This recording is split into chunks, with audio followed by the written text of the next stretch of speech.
Boa tarde, pessoal. Então, hoje nossa aula de ciências e a gente agora vai começar o livro 2, tá? Então, o livro 2 é esse livro aqui, tá bom?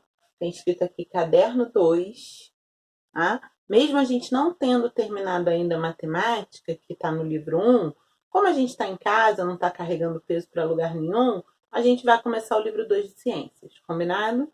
Então, vamos lá. O livro 2 de ciências, ele começa na página 106, que tem essa imagem bem bacana, tá? Vamos lá.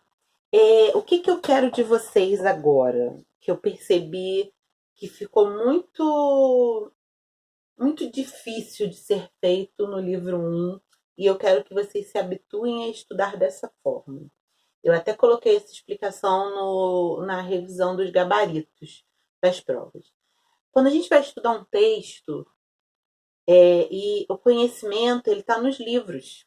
O conhecimento não está na Tia Simone, certo? O conhecimento está nos livros. Está na internet, também tem muito conhecimento, mas na internet você tem que ter muito cuidado. Porque a internet tem coisas certas e tem coisas erradas. Então você tem que saber qual é a fonte, certo? No nosso caso, o importante para a gente, mais importante, é o conhecimento que está no nosso livro Pitágoras. E a partir daqui, a gente pode até aprofundar, tá? Mas o nosso princípio é esse aqui. A gente vai ter que sempre cumprir 3 etapas de estudo. Toda vez que a gente tiver um texto, primeiro. Então vamos lá. Toda vez que a gente tiver um texto, primeiro a gente vai ler rapidamente para conhecer do que se trata. Na segunda leitura, a gente vai fazer uma leitura cuidadosa, buscando informações, buscando o significado das palavras, vendo se realmente a gente entendeu aquilo, vendo se a gente consegue explicar aquilo para alguém, tá? Então vamos fazer juntos isso agora. A gente vai fazer só o início do capítulo, ok? Então a nossa unidade, ela tem o título de Como ocorrem as relações dos seres vivos entre si e com o meio ambiente. Então, entre os seres vivos, não só entre homens, entre seres vivos e o meio ambiente, ok? Aí ele faz 3 perguntas. Por que o Sol é a principal fonte de energia de grande parte dos seres vivos? Como são classificados os animais da imagem, né? Aqui a gente tem capivara, tem aqui acho que esse é o tuiuiu, tem o jacaré, tem os peixinhos. Então, como são classificados os animais da imagem em relação ao tipo de alimentação? Como ocorre a transferência de energia entre os seres vivos? Então, assim, em outros anos, vocês já estudaram sobre alimentação, vocês estudaram sobre fotossíntese, né? No segundo e no terceiro ano, vocês estudaram isso tudo. A fotossíntese, que a planta retira do sol essa energia para fazer a fotossíntese e fabricar o seu próprio alimento, que o homem e outros animais também precisam do sol, mas aí também precisam de outros nutrientes, não só a luz do sol, que alguns animais comem só verduras, só vegetais, outros animais comem animais, né?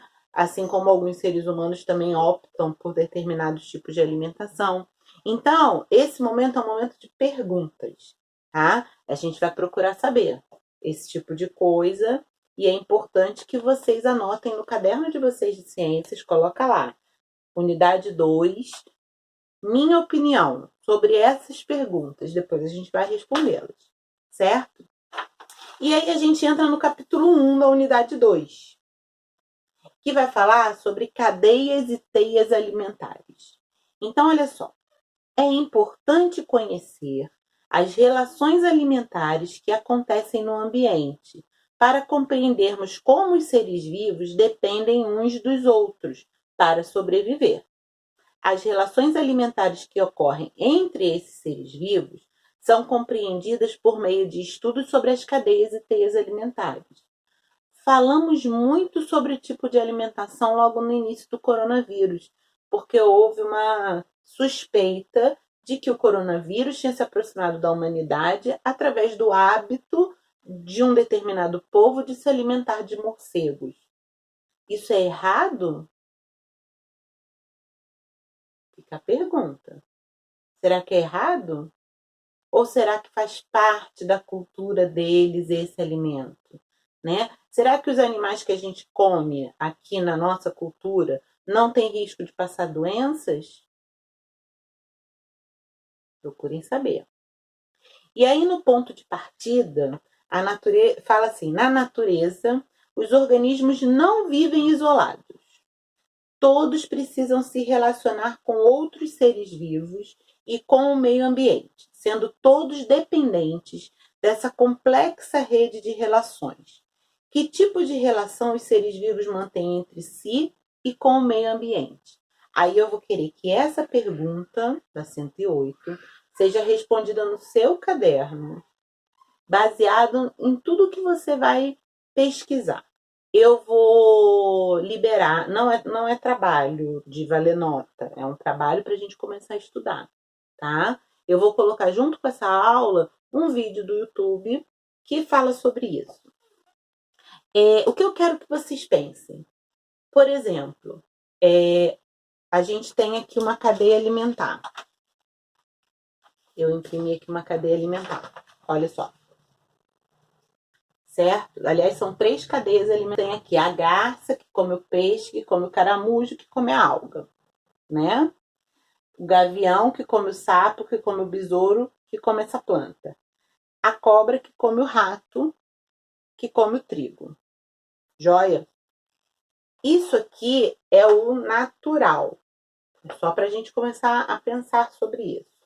Por exemplo, quando eu gero um desequilíbrio nessa cadeia alimentar, se eu começo a construir num lugar onde tem muitas cobras e muitos ratos, eles estão ali vivendo em equilíbrio, e eu começo a matar o rato, o que vai acontecer com as cobras?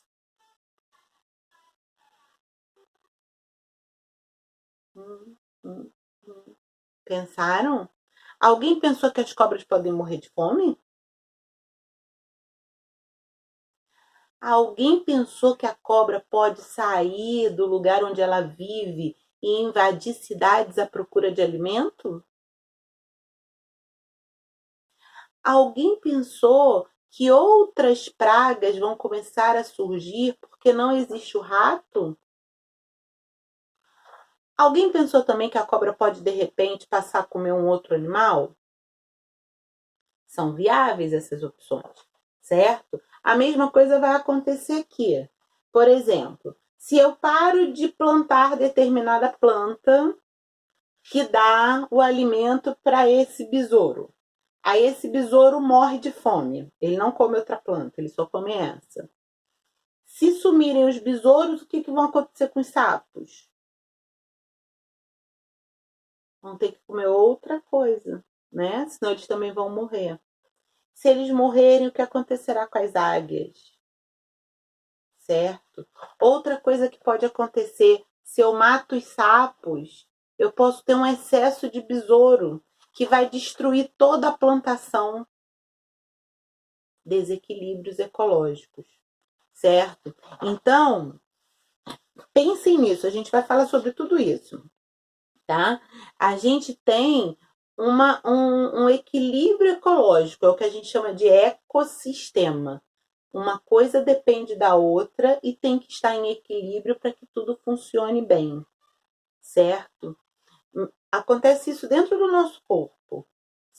Nós, dentro do nosso corpo, temos bactérias do bem, né? Só que se elas se reproduzirem ou forem alimentadas de maneira errada, elas podem trazer doenças para o nosso organismo. Aí é o nosso sistema que está com problema, tá bom? Então vamos pensar nisso tudo e nós vamos ficar com o trabalho de responder essa questão do ponto de partida da página 108 no caderno, certo? Um beijo e até a próxima aula.